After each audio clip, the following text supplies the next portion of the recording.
Class is in session.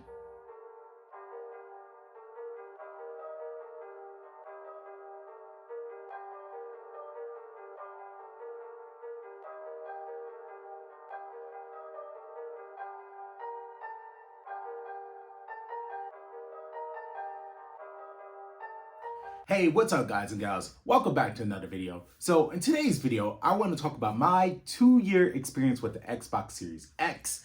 And I'm going to talk a little bit about the Xbox Series S as well, since that's the console I started off with beginning this new console generation. So as I said, I got my Xbox Series S back in December of 2020, just a month or so after the console's released. And at the time, the Series S even was really hard to get. And I think when I got mine, Target, I made a whole video about it, by the way. Target only had about 5 in stock.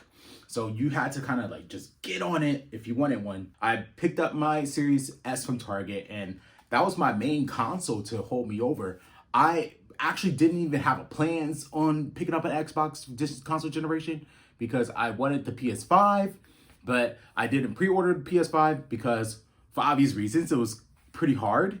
And 2, because I wanted the PS5, I guess the new adopters of the PS5, I wanted them to get the kinks, worked out for them, and have the early buyers work with the bugs and all that. And then by the time that I pick up my console, maybe 6 months to a year later, they'll have all the kinks worked out, and I'll have a smoother iteration or a smoother version of the console. But nonetheless, I picked up my Series S and I mainly used it as a Game Pass machine. So some of the first games I played with the Series S at the time included Power Rangers Battle for the Grid, which was basically like a fighting game with Power Ranger characters in it. I enjoyed it for what it was. It was quite short. I played Injustice. I really love that game. I really hope that they come out with a 3rd iteration of the game, but that game was short as well. Another game I played on the Xbox Series S when I first got it was Ori. I played a little bit of Ori and the Will of the Wisp. I played a little bit of the other one too. I can't remember the title, but I never completed any of the Ori games. I played Haven, which was a pretty cool RPG type of game. I played Control.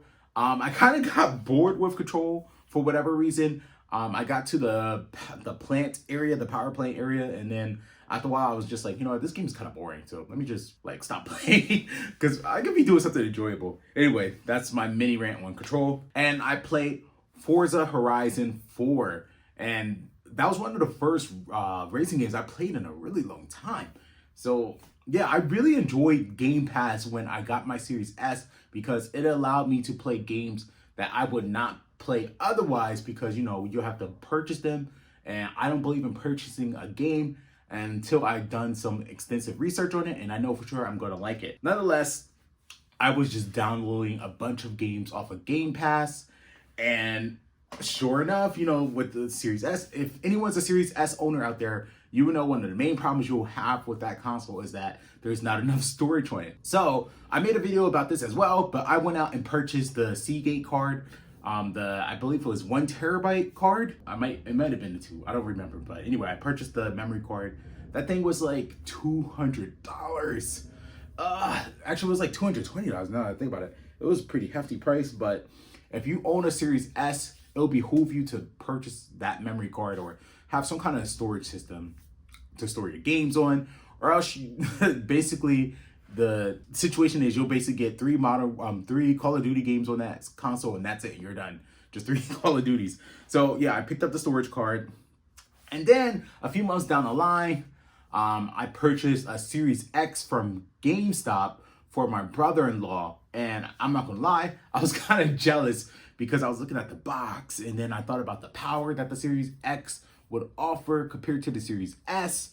And I was like, man, I'm kind of jealous. But I thought, I could hold off because at that time when I had purchased the Series X for him, I had finally had my PS5. And I thought, I got an Xbox, I got a PS5 now. I should be good. Sure enough, 2 weeks later, I ended up finding another Series X on Target, and I hopped on it. I drove 50 minutes away from where I lived to pick it up.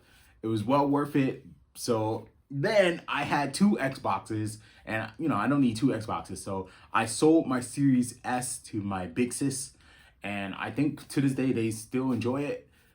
But I have the Series X now. And so far, I've only purchased 4 games for my Series X. I purchased Tales of Arise, I purchased NBA 2K22, I purchased Demon Slayer, and I purchased, the fourth one's slipping my mind. It's slipping, Sonic Colors. I don't know. I hate that game so much. Anyway, those are the only 4 games I purchased for my Series X. Because, let's be honest, y'all, the Xbox is mostly a Game Pass machine. Like, you play what's on Game Pass. You don't even have to buy games. They put Xbox bangers on Game Pass day one. You know, when Starfield come out, they're going to put that on Xbox Game Pass day one. When Redfall comes out, they're going to put that on Xbox day one. So you don't have to worry about purchasing those games. But if you want to, you can purchase them. Of course, I played all the other bangers like Halo Infinite, Forza Horizon 5, Psychonauts 2, which I still haven't beat for whatever reason. I enjoyed the heck out of that game, but I still haven't beat it. Nonetheless, Plague Tale Requiem, I'm getting tongue twisted. Anyway, yeah, those are just a few games I played on the Xbox Series X. But lately, I haven't been using my Series X, to be honest. Other than streaming, and that's what my lady uses it for, is streaming. Don't get me wrong, I still love the Series X, and honestly, the Series X controller is probably still my favorite gaming controller of all time. It just feels really comfortable in the hands. The thumbstick placement is the most natural for me. Perfect size for my big old hands. But I'm not gonna lie, like, Xbox kind of did themselves in this year by not releasing any major first-party titles and kind of like delaying them. Like, where's the Fables? Where's the Elden Scrolls? Where's the, the Bethesda games that they, they purchased Bethesda? Where are those games?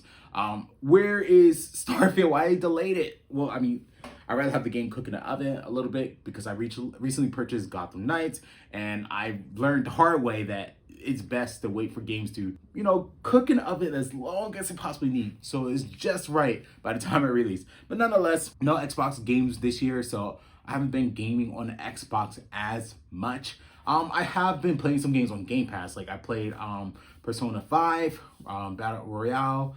I don't know how long I'm going to keep playing that game, because it's so long and I have so many other games to play. There are so many games coming out still. We still got Pokemon Violet coming out. So I don't know if I'm going to keep playing Persona, but I do enjoy it for what it is. And yeah, I play on the Ninja Turtles game. That's a great game to play with friends. The Shredder's Revenge or whatever. I can't even remember the title of that game.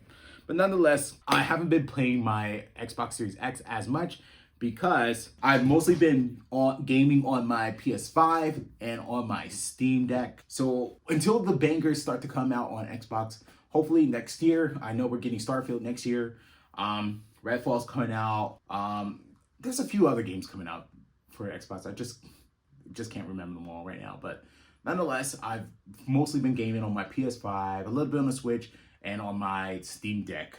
So I'm going to talk about my 2-year experience with the PS5 in another video, but that has been my 2-year experience with the Xbox Series X. I think it's still a phenomenal console. Definitely worth it if you want to pick one up. Even the Series S, if you want to pick that one up, it's worth it too as well, in my opinion. But nonetheless, that's all I really have to say for this one. If you guys enjoyed this video, make sure you leave a like, comment, and subscribe. Make sure to share this video all around the world with your family and friends. And leave a comment down in the comment section down below. Let me know what you think. Do you have an Xbox Series X? Do you have an Xbox Series S? Do you plan to purchase one? What are your thoughts on the console? I want to know. Let's get a conversation going on down below. But until the next one, guys, stay tuned for more videos, and I'm out. Class dismissed.